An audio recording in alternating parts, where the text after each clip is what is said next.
दोस्तों, मैं हूं नितिन कुमार जैन और आप सभी का टॉक ऑन टेंडर्स में स्वागत है। टॉक ऑन टेंडर्स में हम बात करते हैं गवर्नमेंट से जुड़े बिजनेस की, और जहां हम करते हैं गवर्नमेंट बिजनेस को, टेंडर्स बिजनेस को अनलॉक। जी हाँ दोस्तों, टेंडर्स बिजनेस अपॉर्चुनिटीज़ को अनलॉक करते हैं। और आज मैं आपके पास एक नया टॉपिक लेके आया हूं जो कि अगेन टेंडर बिजनेस से जुड़ा हुआ है। सही टेंडर का चयन कैसे करें। जी हाँ दोस्तों, कहते हैं एक राइट डायरेक्शन में लिया गया मूव आपको सक्सेस की तरफ ले जाता है। उसी तरह अगर आपको गवर्नमेंट के साथ बिजनेस करना है तो आपको सही टेंडर चूज करना बहुत ज़रूरी है, और सही टेंडर चूज करने से आपके बहुत से काम आसान हो सकते हैं। जैसे कि सही टेंडर चूज करने के बाद आपका बहुत सारा समय बच जाता है, टेंडर्स लगने के चांसेस बढ़ जाते हैं, टेंडर्स में टेक्निकली डिस्क्वालीफाई होने के चांसेस बहुत कम या ना के बराबर हो जाते हैं। और हाँ दोस्तों, आप बहुत बड़े नुकसान से बच सकते हैं। जी हाँ दोस्तों, बहुत बड़े नुकसान से। वो मैं आपको बताता हूं आगे किस तरीके से। पहले दोस्तों हम ये लोग जान लेते हैं कि आखिर राइट टेंडर सिलेक्ट करना इंपॉर्टेंट क्यों है। जी, राइट टेंडर सिलेक्ट करना इंपॉर्टेंट क्यों है? क्योंकि अगर आप देखें पूरे इंडिया में 45,000 से ज़्यादा government, semi government, public sector units हैं। उसके अंदर तकरीबन 15,000 से ज़्यादा डेली बेसिस पर टेंडर्स निकलते हैं। अब इतनी सारी बिजनेस अपॉर्चुनिटीज टेंडर्स के फॉर्म में निकल रही है, और ये अपॉर्चुनिटीज हर एक डिपार्टमेंट के लोगों के लिए, हर एक सेक्टर के लोगों के लिए अवेलेबल है। तो दोस्तों, एक ही प्रोडक्ट के लिए बहुत सारे टेंडर्स निकलते हैं। तो इंपॉर्टेंट ये है कि अगर एक ही प्रोडक्ट के लिए इतने सारे टेंडर्स निकल रहे हैं तो आपको कौन सा टेंडर्स भरना, जिससे आपके कम टाइम पे ज़्यादा टेंडर्स लगने के चांसेस बढ़ जाए और आप टेंडर्स के अंदर ज़्यादा से ज़्यादा बिजनेस कर पाएँ। दोस्तों, 45,000 से ज़्यादा गवर्नमेंट डिपार्टमेंट मैंने आपको बताया, 15,000 से ज़्यादा मैंने बताया डेली बेसिस पर टेंडर्स निकल रहे हैं। और मैंने आपको ये भी बता दूं, तकरीबन इंडियन जीडीपी की जो अमाउंट होती है उसके 20% अमाउंट के इक्वल अमाउंट के टेंडर्स डेली बेसिस पर निकल रहे हैं पूरे साल दौरान। अब इसके अंदर वर्क के लिए भी इक्वल अपॉर्चुनिटीज़ हैं। आप अगर गुड्स सप्लाई में हैं तो भी अपॉर्चुनिटीज़ हैं आपके लिए, आप रीसेलर हैं तो भी अपॉर्चुनिटीज़ हैं। चाहे आप ऑर्गेनाइजेशंस वाइज में देखें, चाहे आप प्राइवेट लिमिटेड कंपनी हैं, चाहे प्रोपराइटर है, चाहे आप पार्टनरशिप कंपनीज से बिलोंग करते हैं, सभी के लिए इक्वल अपॉर्चुनिटीज़ हैं। टेंडर 10,000 रुपये का भी आता है, टेंडर 10 लाख का भी आता है, टेंडर 1,000 करोड़ का भी आता है, और टेंडर उससे भी ज़्यादा का आता है। आपको सिर्फ ये देखना है कि आप किस लेवल के टेंडर में पार्टिसिपेशन कर सकते हैं, और वो आपको बताएगा हमारा आज का वीडियो कि राइट टेंडर का सिलेक्शन कैसे करें। दोस्तों, मैं आज जो आपको फॉर्मूला बता रहा हूं वो फॉर्मूला यूज करके आप सही टेंडर का सिलेक्ट कर पाएंगे। सही टेंडर का सिलेक्ट करने के साथ साथ आपके टेंडर जीतने के चांसेस भी बढ़ जाएंगे। तो दोस्तों चलिए मैं आपको बताता हूं कि राइट टेंडर सिलेक्शन करने के फॉर्मूलेज क्या हैं। दोस्तों, पहले मैं आपको बता देता हूं कौन से फॉर्मूलेज है, फिर इसको मैं डिटेल्ड में आपको बताता हूं। फॉर्मूला पहला है कि आपको टेंडर का डिस्क्रिप्शन पढ़ के ये पता कर लेना है कि टेंडर आपके काम का है या नहीं। बेसिक डिस्क्रिप्शंस आपको देखना है और उससे आपको पता कर लेना है। दूसरा, आपको देखना है कि टेंडर ओपन है या लिमिटेड टेंडर्स है। थर्ड फॉर्मूला है, आपको ये देखना है कि टेंडर की वैल्यू क्या है। उसके बाद आपको देखना है कि ईएमडी और टेंडर की फीस है, और है तो क्या है। चौथा है डिलीवरी लोकेशन, जहां पे आपको मटेरियल सप्लाई करना है वो लोकेशन कौन सी है, या फिर जहां पे आपको वर्क एग्जीक्यूट करना है वो लोकेशन कौन सी है। उसके बाद में आपको देखना है कि last date of tender submission क्या है। फिर आपको देखना है कि जो डिपार्टमेंट है उनकी टेक्निकल रिक्वायरमेंट क्या है, उन्होंने क्या प्रोडक्ट या क्या सर्विसेज की डिमांड की है, उसका डिटेल्स डिस्क्रिप्शन देख लेना है। फिर आपको देख लेना है टेंडर्स के अंदर एलिजिबिलिटी क्राइटेरिया क्या है, उसकी पेमेंट टर्म्स क्या है, डिलीवरी लोकेशंस देखिए आपने, क्या वहां पे मटेरियल आपको एक बार में पहुंचाना है, 2 बार में पहुंचाना है, किस तरीके से पहुंचाना है, आपको डिस्पैच की पूरी डिटेल जाननी होनी है। उसके बाद आपको देखना है क्या ऐसे कोई पेनल्टी क्लॉज है जो आपको हानि पहुंचा सकते हैं अगर आप डिले करते हैं तो। जी हाँ, तो ये जो मैंने आपको पॉइंट बताए, ये सारे पॉइंट्स आपको जान लेने हैं किसी भी टेंडर्स को सिलेक्ट करने से पहले, वरना कुछ पॉइंट ऐसे हैं जो आपको टेंडर भरने के बाद भी हानि पहुंचा सकते हैं बाद में। किस तरीके से, मैं आपको डिटेल्स में बताता हूं। एंड कुछ एक पॉइंट आपको जो है वो टेंडर्स में क्वालिफाई करवाने में और राइट टेंडर सिलेक्ट करने में हेल्प करेंगे। चलिए डिटेल में इसके ऊपर बात करते हैं। सबसे पहले मैंने बताया आपको राइट टेंडर आपको सिलेक्ट करना है डिस्क्रिप्शंस देख के। बेसिक डिस्क्रिप्शन 3 या 4 लाइन का आपके पास में होता है। वो डिस्क्रिप्शंस देख के आपको ये पता करना है कि ये टेंडर्स आपके काम का हो सकता है। मैं नहीं कह रहा ये भरना है आपको, सिर्फ आपको ये पता करना है कि ये टेंडर्स आपके काम का हो सकता है। सेकेंड पॉइंट हमने देखा था ओपन है या लिमिटेड टेंडर्स है। दोस्तों काफी लिमिटेड टेंडर्स जो आते हैं उसके अंदर सिर्फ रजिस्टर या एम्पैनल्ड वेंडर ही पार्टिसिपेशन कर सकते हैं। अगर आप उस रिलेवेंट डिपार्टमेंट के रजिस्टर्ड एम्पैनल्ड वेंडर हैं तो आप वो टेंडर में पार्टिसिपेशन कीजिए, कोई दिक्कत वाली बात नहीं है। अगर आप नहीं हैं तो उस टेंडर्स को वही छोड़ दीजिए, क्योंकि वो आपके लिए सिर्फ और सिर्फ टाइम का इन्वेस्टमेंट है, आप टेक्निकली क्वालिफाई नहीं कर पाएंगे। तो टेंडर्स ओपन दिखे बेझिझक पार्टिसिपेशंस कीजिए, बिंदास होके कीजिए, क्योंकि वो टेंडर्स में आप टेक्निकली क्वालिफाई हो सकते हो। हाँ, टेंडर्स डॉक्यूमेंट में सारे क्राइटेरिया मैच करना जरूरी है। तो ओपन और लिमिटेड चेक कर लीजिए आप। ओपन है पार्टिसिपेशन कीजिए, लिमिटेड है अगर आप रजिस्टर्ड वेंडर है तो कीजिए, वरना छोड़ दीजिए। सेकेंड पॉइंट आता है टेंडर वैल्यू। दोस्तों टेंडर वैल्यू बहुत इंपॉर्टेंट फैक्टर है, क्योंकि जितना बड़ा टेंडर होगा उतना बड़ा वर्क होगा या उतनी बड़ी सप्लाई की रिक्वायरमेंट, तो उतने ज्यादा ही डॉक्यूमेंट आपको चाहिएंगे। अगर आपके पास में उतने डॉक्यूमेंट नहीं होंगे तो आप टेंडर्स में पार्टिसिपेशन ही नहीं कर पाओगे। तो कहने का मतलब है अगर आपको लगता है इनिशियल लेवल पे आप पार्टिसिपेशन कर रहे हैं तो बड़ी अमाउंट के टेंडर्स को आपको छोड़ देना चाहिए। स्मॉल अमाउंट के टेंडर्स है उनसे ट्रायल करना चाहिए, बिकॉज सिर्फ टाइम इन्वेस्ट करने से कोई मतलब नहीं निकलता। उसी टेंडर्स के हमें सिलेक्ट करना है जिसके अंदर हमारे जीतने के चांसेस हो। अगर आप स्टार्टिंग में कर रहे हैं तो छोटे टेंडर्स से ट्राई कीजिए, फिर टाइम टू टाइम आप बड़े टेंडर्स की तरफ मूव कीजिए। उसके बाद में आपका आता है ईएमडी और टेंडर फीस। दोस्तों काफी टेंडर्स में ईएमडी और डॉक्यूमेंट फीस 0 होती है, काफी टेंडर्स में ईएमडी और डॉक्यूमेंट फीस चार्जेबल होती है। अब ईएमडी जो होती है वो रिफंडेबल होती है एंड डॉक्यूमेंट कॉस्ट जो होती है वो नॉन रिफंडेबल होती है। अब जो रिफंडेबल जो केस है उसके अंदर आपके पास में कुछ एक सर्टिफिकेट होने चाहिए। ईएमडी के टॉपिक के ऊपर हमने पूरा एक वीडियो बनाया है जिसकी मैं लिंक डिस्क्रिप्शन में डाल दूंगा, आप उसको जरूर देखिएगा ताकि आपको ईएमडी के बारे में और डिटेल में समझ में आ जाए। अगर आपको लगता है कि आप ईएमडी पे कर सकते हैं, आपको कोई प्रॉब्लम नहीं है, तो आप बेशक करिए उसको।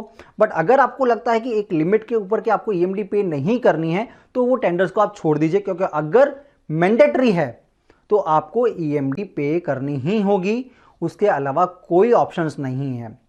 ये ईएमडी रिफंडेबल है, बट टेंडर रिजल्ट आने के बाद ये रिफंड होता है अगर आपको टेंडर नहीं लगता है तो ईएमडी का डिसीजन आपके ऊपर है। अगर आपको लगता है भरना है तो बेशक आप आगे बढ़िए। इसके बाद का पॉइंट है डिलीवरी लोकेशंस। दोस्तों बहुत इंपॉर्टेंट है, क्योंकि डिपार्टमेंट अलग लोकेशन पे हो सकता है, डिलीवरी लोकेशन अलग हो सकता है। जिस जगह पे मुझे मटेरियल सप्लाई करना है क्या मैं वहां पे टाइम पे पहुंचा सकता हूं?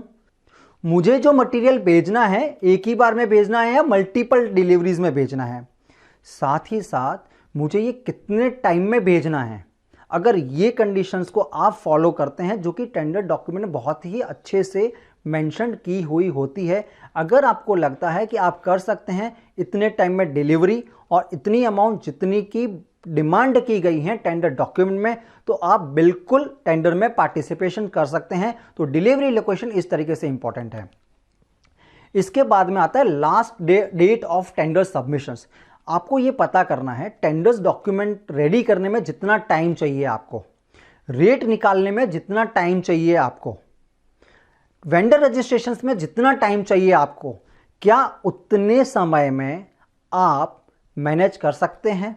मतलब last date of tender submissions और आप जब आज स्टडी कर रहे हैं तो दोनों के बीच का जो टाइम पीरियड है, क्या उतने टाइम में आप इसे मैनेज कर सकते हैं? तो दोस्तों आप भर लीजिए। पर अगर आपको लगता है कि इनमें नहीं कर पाऊंगा तो दोस्तों आपका सिर्फ टाइम इन्वेस्ट होगा। तो दिस इज माय सजेशन। अगर आपको लगता है उतने टाइम पीरियड में आप कर सकते हैं तो डेफिनेटली आप कर लीजिए, और आपको लगता है कि नहीं मिस होने के चांसेस हैं तो आपको वो मैनेज करना रहेगा।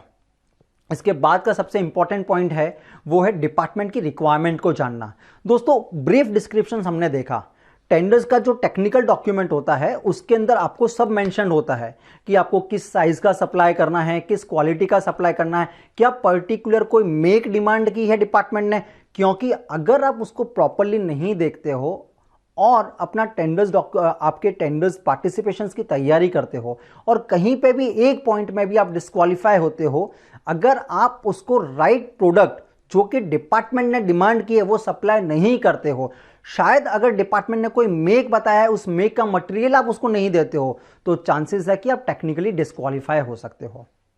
तो डिपार्टमेंट की रिक्वायरमेंट जानना बहुत जरूरी है, एग्जैक्ट रिक्वायरमेंट जानना बहुत जरूरी है। अगर आपको लगता है कुछ डाउट है तो डिपार्टमेंट में टेंडर भरने से पहले प्री बिड मीटिंग्स होती हैं। उस प्री बिड मीटिंग में आप उस पॉइंट्स को देखिए, उनके साथ में शेयर कीजिए। अगर उन्हें लगता है तो वो जरूर उसको रिवाइव करेंगे और आपका अमेंडमेंट निकलेगा और आप टेंडर में पार्टिसिपेशन कर पाओगे। पर बिना सोचे समझे, बिना क्लियरिटी किए आप किसी भी टेंडर्स में पार्टिसिपेशन ना कीजिए। तो टेक्निकल रिक्वायरमेंट बहुत ही ज्यादा इंपॉर्टेंट है। इसके बाद एलिजिबिलिटी क्राइटेरिया, मैक्सिमम पार्टिसिपेंट जो होते हैं वो इस पॉइंट के कारण सबसे ज्यादा डिस्क्वालीफाई होते हैं। आधे अधूरी जानकारी किसी भी चीज के लिए खतरनाक साबित होती है। उसी तरह अगर आपने एलिजिबिलिटी क्राइटेरिया को प्रॉपरली चेक नहीं किया है तो हो सकता है कि आप सेटिस्फाई हो जाओ टेंडर भर के, बट बाद में आपको पता चला कि आप टेक्निकली डिस्क्वालीफाई हो गए। एलिजिबिलिटी क्राइटेरिया में आपसे डिफरेंट काइंड ऑफ डॉक्यूमेंट्स मांगे जाते हैं। आपसे परचेज ऑर्डर मांगे जा सकते हैं पास्ट के, आपसे लैब रिपोर्ट मांगी जा सकती है, फिर आपसे ऑडिट रिपोर्ट मांगी जा सकती है। तो इस तरीके से गवर्नमेंट को जो भी लगता है कि ये डॉक्यूमेंट इसके पास में इस टेंडर्स के लिए होना चाहिए, डिपेंड करता है आप कैसी सर्विसेज देते हो, आप क्या प्रोडक्ट सप्लाई करते हो, आप किस तरीके का वर्क करते हो, तो उसके अकॉर्डिंग डिपार्टमेंट आपसे डॉक्यूमेंट डिमांड करता है, रिपोर्ट्स डिमांड करता है, सर्टिफिकेट्स डिमांड करता है। वो सारे जो उन्होंने डिमांड किए हैं वो आपके पास में होने चाहिए। तो आपको क्रॉस ऑडिट कर लेना है टेंडर डॉक्यूमेंट और आपके पास में जो डॉक्यूमेंट अवेलेबल है दोनों से। अगर आपको लगता है दोनों चीजें मैच कर रही है तो आप पार्टिसिपेशन कीजिए, वरना आप एलिजिबिलिटी क्राइटेरिया में डिस्क्वालीफाई हो सकते हो। तो एलिजिबिलिटी क्राइटेरिया चेक करना बहुत ही जरूरी है। दोस्तों, पेमेंट टर्म्स बहुत ही इंपॉर्टेंट फैक्टर है। काफी टेंडर्स में कैसा होता है कि आपको कुछ एक टाइम के बाद में पेमेंट मिलता है। कुछ एक टेंडर्स में ऐसा होता है कि आपको 90% पेमेंट्स पहले मिल जाता है, 10% पेमेंट इंस्पेक्शंस के बाद मिलता है। आपको किस तरीके की पेमेंट कंडीशंस जो है वो सूट करती है वो आपको आपसे बेहतर कोई नहीं जान सकता। तो आपको ये पता कर लेना है टेंडर्स डॉक्यूमेंट के अंदर कि पेमेंट टर्म्स एंड कंडीशन क्या है, क्या वो आपके इक्विवेलेंट है, आपको सूट करती है, चाहे जैसे भी है, क्योंकि आप उसके अंदर मॉडिफिकेशंस अपडेशंस नहीं कर सकते। एक बार टेंडर लगने के बाद तो जो डिपार्टमेंट ने कहा है वही पेमेंट टर्म्स से आपको फॉलो करना होता है। तो पेमेंट टर्म्स जानना बहुत जरूरी है आपके लिए। पेनल्टी क्लॉज, पेनल्टी क्लॉज हर एक टेंडर के अंदर मेंशन किए होते हैं। अगर आप टाइमली सप्लाई नहीं करते हो तो आपके पास में इतने परसेंट का आपके ऊपर या आपकी कंपनी के ऊपर कह दूं, आपको एक डिडक्शंस आपके परचेज ऑर्डर में लगता है और वो कितना लगेगा वो टेंडर डॉक्यूमेंट में मेंशन होता है। आपको क्लॉजेस में सब लिखा होता है कि आपको इतने टाइम पे सप्लाई करना है। एक बार आपके पास में परचेज ऑर्डर आ जाए फिर मटेरियल आपको कितने टाइम में सप्लाई करना है, या कोई प्रोजेक्ट आप कर रहे हैं तो आपको प्रोजेक्ट कितने टाइम में कंप्लीट करना है। अगर उतने टाइम में आप कंप्लीट नहीं करते हो तो आपके लिए प्रॉब्लमेटिक ये है कि पेनल्टी क्लॉज आपके ऊपर खड़ा है। तो दोस्तों वो कितना है वो आपको मेक श्योर कर लेना है, क्योंकि कितनी बार क्या होता है कि जल्दबाजी में लालच के चक्कर में हम काम तो ले लेते हैं बट हम ये नहीं सोचते कि यार टाइम पे ख़त्म कर पाऊंगा कि नहीं कर पाऊंगा। तो दोस्तों यहाँ नहीं चलेगा। अगर यहाँ पे आप टाइम पे काम ख़त्म नहीं करते हो तो पॉसिबिलिटीज़ है, जी हाँ पूरी पॉसिबिलिटीज़ है कि आप पे पेनल्टी लग सकती है। तो दोस्तों ज़रूर ध्यान रखें कि जो टाइमलाइन आपको दी गई है उस टाइमलाइन पे आपको मटेरियल सप्लाई कर देना है। जो टाइमलाइन आपको दी गई है उस टाइमलाइन के अंदर आपको सर्विस को पूरा कर देना है। जो टाइमलाइन आपको दी गई उसमें आपको वर्क कंप्लीट कर देना है, वरना पेनल्टी आप पे लग सकती है, आपको हानि हो सकती है। तो जो मैंने आपको पहले बताया था कि सही टेंडर सिलेक्ट ना करने पे आपको नुकसान हो सकता है, ये इसी पॉइंट की मैं आपको बात कर रहा था। तो ध्यान रखिएगा इसका आप। तो दोस्तों ये ऊपर बताए गए जितने भी पॉइंट हैं इसको अगर आप फॉलो करते हो तो आपके टेंडर लगने के चांस बढ़ जाते हैं और आप government, semi government, public sector unit जैसे कई डिपार्टमेंट में अपना बिजनेस बहुत ही आसानी से बढ़ा सकते हो। तो दोस्तों मैं कुछ ही दिनों में एक और नया वीडियो लॉन्च कर रहा हूं। मैं दोस्तों एक वीडियो लॉन्च कर रहा हूं क्योंकि आपके दिमाग में ये क्वेश्चन होगा कि यार टेंडर्स तो हमने सिलेक्ट कर दिया पर ऐसा ही कुछ टेंडर जीतने का तरीका मिल जाता तो दोस्तों उस टॉपिक का हमारा नाम होगा टेंडर जीतने का आसान तरीका। अगर आपको इस वीडियो की सबसे पहले नोटिफिकेशन चाहिए तो मेरा चैनल अभी सब्सक्राइब कीजिए, तो आपको टेंडर जीतने का आसान तरीका की नोटिफिकेशन सबसे पहले मिल जाएगी। दोस्तों मैंने कोशिश की है कि टेंडर सिलेक्ट करने के आसान तरीके के बारे में मैं आपको डिटेल्ड में बता सकूं। फिर भी अगर आपको लगता है कि मैंने कोई चीज़ मिस की है तो कमेंट बॉक्स में ज़रूर लिखें, और अगर आपको लगता है कि ये वीडियो यूज़फुल है और किसी और के भी काम आ सकता है तो इस वीडियो को शेयर कीजिए, और अगर आपको ये वीडियो पसंद आया है तो इसको ज़रूर लाइक कीजिए। तो दोस्तों ये आज का टॉपिक हमारा था कि सही टेंडर का चयन कैसे करें।